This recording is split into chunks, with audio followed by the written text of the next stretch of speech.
after c4, the English opening is on the board, e5, g2, knight f6, as seen in the previous video. We're going to go through a different topic this time. So bishop g2, and now d5.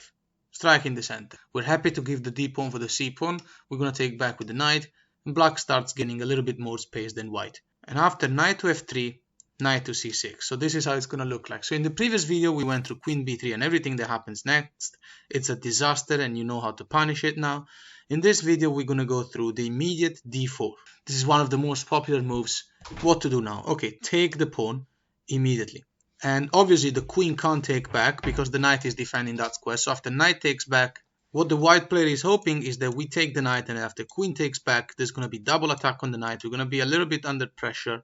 So, however, the move now for black is bishop to b4 check. And that's a very strong move. This can be met in 3 different ways. So let's say, well, for example, knight c3 is not possible because simply knight takes e3, you win a piece. If pawn takes back, then bishop takes e3, check with an attack on the rook. It's a disaster for white. And here there's no well, the knight's attacking the queen, so you can't play bishop to d2 pinning the knight. So even queen to d2 doesn't work because when you move the knight away, the bishop is defended by 2 knights, so you just up a piece. So in this position, after the check, what happens if bishop goes to d2? Now we take the knight in d4. We're up a piece at the moment, and there's no Zwishenzu here. For example, okay, the bishop in b4 is protected by a knight, so you might argue white will first take the knight that is protecting the bishop so that he can take back. But now you can just take the bishop, and you don't have to worry about your bishop being taken because you have an attack on the rook. And even queen a4 check with double attack on the bishop just doesn't work because of b5 attacking the queen.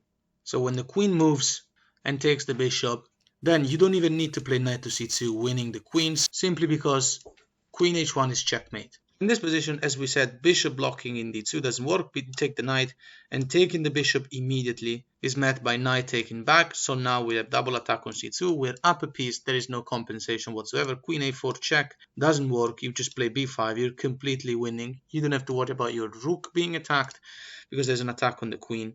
And the queen can't move anywhere. Queen a3, you win the queen with the knight to c2. Queen a5, checkmate is coming soon. When the king moves, you got infiltration on the first rank, and queen back to d1, same thing, you got check.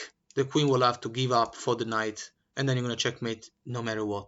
So let's make a recap to close that line. G2, knight f6, bishop g2, and now d5. Pawn takes, knight takes, and now knight f3. Okay, knight c6, that's how it looks like. What happens after the immediate d4? Okay, take. And when knight takes back, check.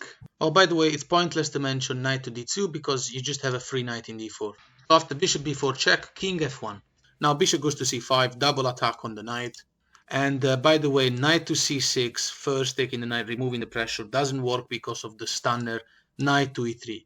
Boom. It's check. You're going to win the queen for free, potentially with the checkmate. So let's say that white takes with the pawn, but then queen takes, king goes to f2. There's an attack on our queen.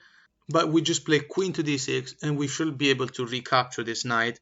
The knight's got nowhere to go except d4, but you're just going to take and simplify everything. It looks like white's got enough material, but still you take the pawn. The position of the white player is terrible. Blocking with the bishop means you can give up this pawn as well. Yeah, look, you're going a little bit down in development, but you're completely winning. Position evaluated -5. If pawn blocks, then queen to f6, just take it easy. After castling, black is completely winning. In this position, after bishop b4 check, king to f1, we set bishop to c5, double attack on the knight. The knight can't move, we've seen why. So after e3 protecting, black plays knight d to e7 to protect the knight, since knight's being attacked twice. But we don't really have to worry about the knight being taken immediately because we still have an attack on the queen in d1.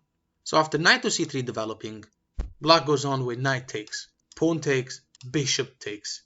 We're up a pawn. White's best move will be bishop to g5. Now the queen and the rook are connected, meaning that there's no much pressure on the queen.